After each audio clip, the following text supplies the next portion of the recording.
Good afternoon and welcome to Cole's Backyard Coop. Just wanted to bring you a quick update on the girls. If you recall the last video, I told you that I got some started pullets from Murray McMurray. And here is all 7 of the pullets. The other day I only had gotten in a few, but now all 7 have arrived as of Thursday. I have 3 Americanas there that arrived. I have the Buff Worpington, a Barred Rock, Black Astrolorp, and that's a Cuckoo Moran.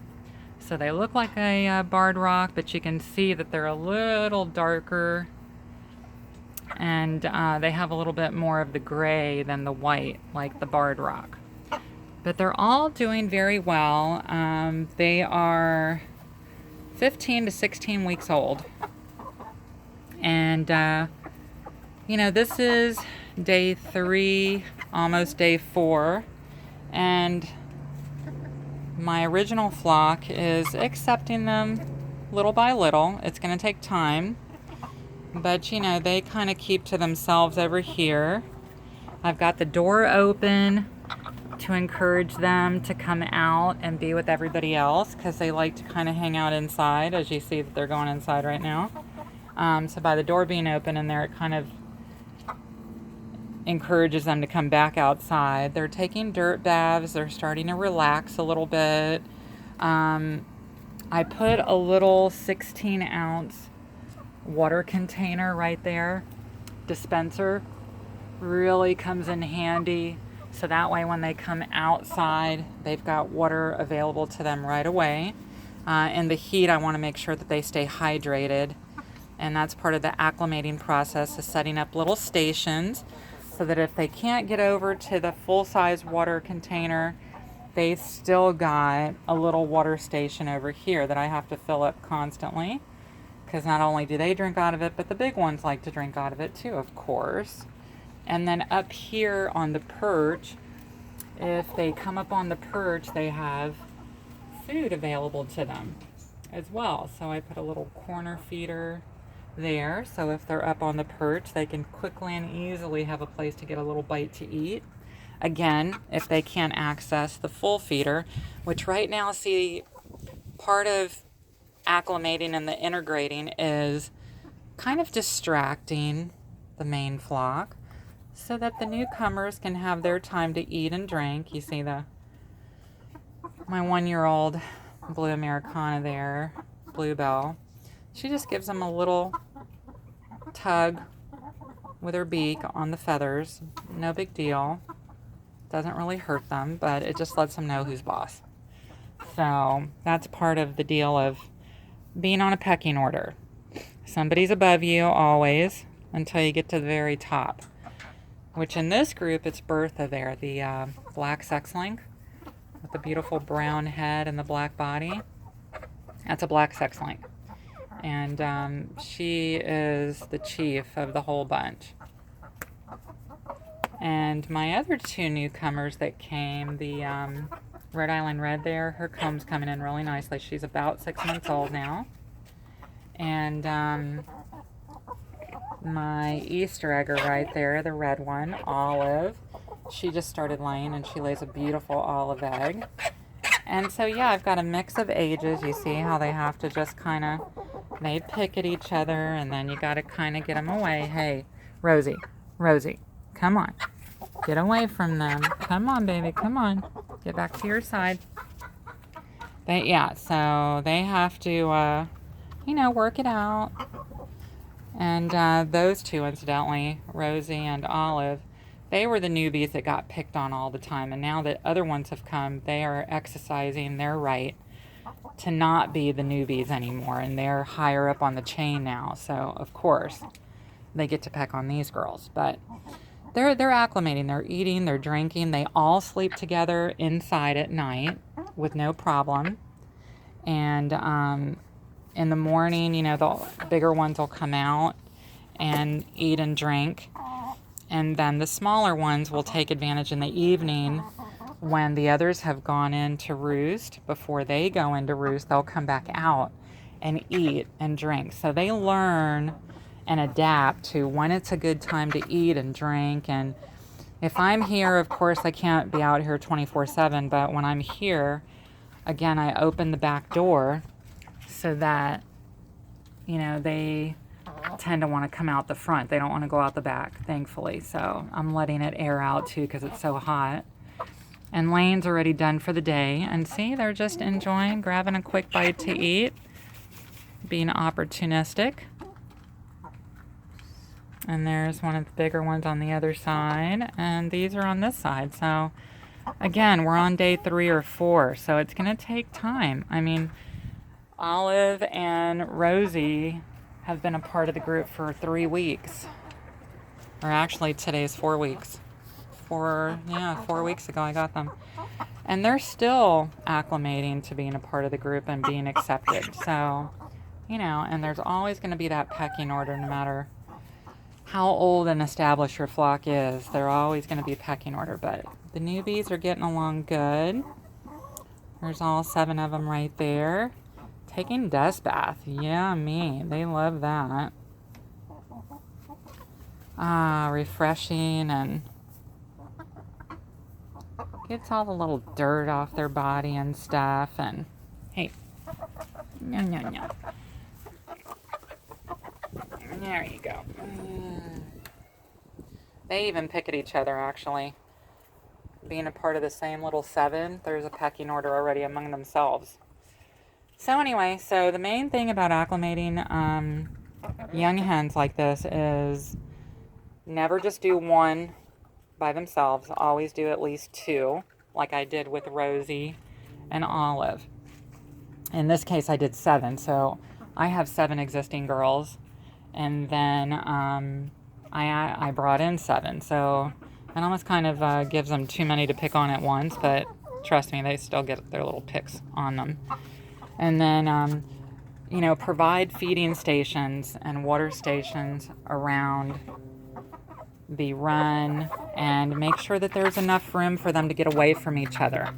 So, you got to make sure that they have enough room to get away from each other and enough space to either go up or go inside and acclimate. And that way, if they have enough space to get away from each other, then it will all work itself out in time. If there's not enough space and they're kind of on top of each other, then that's not good. So you're forcing them to really be too close together too fast. And in this case, I've got them over here, they're over there. Yeah, they intermix, but see, it's not so bad. One's on one side, one's on the other side. They've got a water station. Inside, they go to all sleep at night, which I was thinking the newbies would kind of sleep out here on this perch. But as of night 1, they braved it. They went in there and jumped up there with the existing flock and made themselves comfortable with them the first night, and now they've been doing it every night since. So they're going to be just fine. I'll bring you continuous updates on how they're doing. Maybe I'll wait a couple of weeks and show you the difference between 3 or 4 days versus 2 weeks from now. Plus they'll be bigger, and I can already notice they're eating more, they're filling out. That McMurray said that these were pasture raised. So pasture raised, they were a little real nervous and scared and a little skinny. And I called McMurray and I said, hey, I knew they would be a little skittish because it's not like growing them yourself, but even now they tolerate me being here. They used to run from me the first day or 2, but see, they have their pecking order. See, they pick on each other. And then Bluebell's got to exert her little matriarchness to the bunch there. But, they said they're pasture raised. So they're out on a pasture. They're eating mostly grass. They do give them some grain. But, when they're in a smaller space, this is obviously not a pasture, they're going to fatten up a little better. They still have plenty of room, but they're going to fatten up with all the extra treats and stuff I'm giving them, like the watermelon and stuff and the grains. And then I give them apple and oats and greens and broccoli and all the good stuff they get, which I give in the morning and then in the evening. And they're learning how to eat it already because I make sure to spread it all around, giving everybody ample opportunity to get a bite. So anyway, so here they are. I think they're doing great. Look at this one. This one's just got it rosy. Rosy, Rosie, Rosie. Get out of there. Get out of there, Rosie. So anyway, they'll be just fine. It'll all work out, and I'll bring you guys updates, like I said, within a couple of weeks. Laying's been good. I'm averaging 4 to 5 eggs a day out of my 7. Rosie is not laying yet. The Rhode Island Red there. Her comb is growing, so I'm suspecting she has gotten in the nest a couple times, kind of playing. So I suspect she'll be laying soon.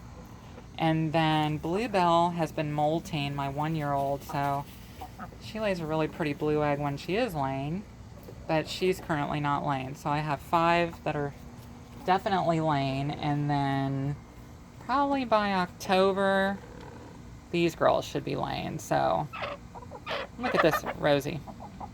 Rosie. I just have to show you what it looks like. It's not really hurtful, but she just does it because she can. It's like I have somebody that's... Rosie, stop it. I have somebody that's smaller than me, so I get to exert my dominance over them. As in all creatures.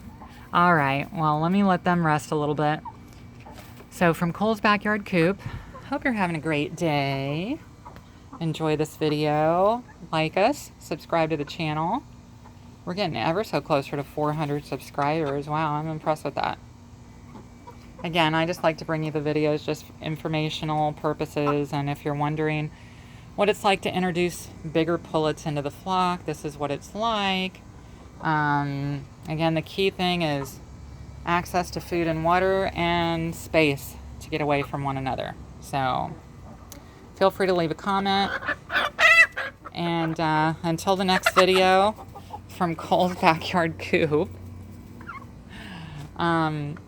enjoy the rest of your day, and again, thanks for watching. And as always, thanks for watching, and happy chicken keeping. Say bye, girls. Bye. Are you taking a nap now? Oh, you're cooing. My 3 little Easter egger Americanas. They're Easter eggers, but they call them Americanas at McMurray. No, you even pick on each other, huh?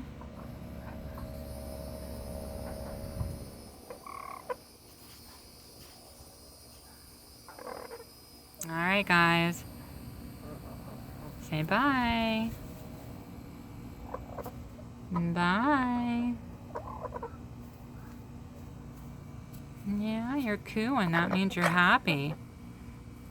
You don't pick on your sister. Get all that dirt off your body. Feel good. When they first arrived, they kind of had a weird smell to them. So now they don't. They smell like nice, clean chickens. They're healthy girls. Everything looks good. The poop looks good. They look good. Yep, gotta check the poop. I did say it. They're eating good. They're happy.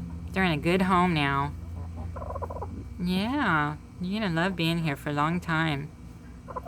I would agree. Alright, have a great day, everyone. Coo, coo, coo.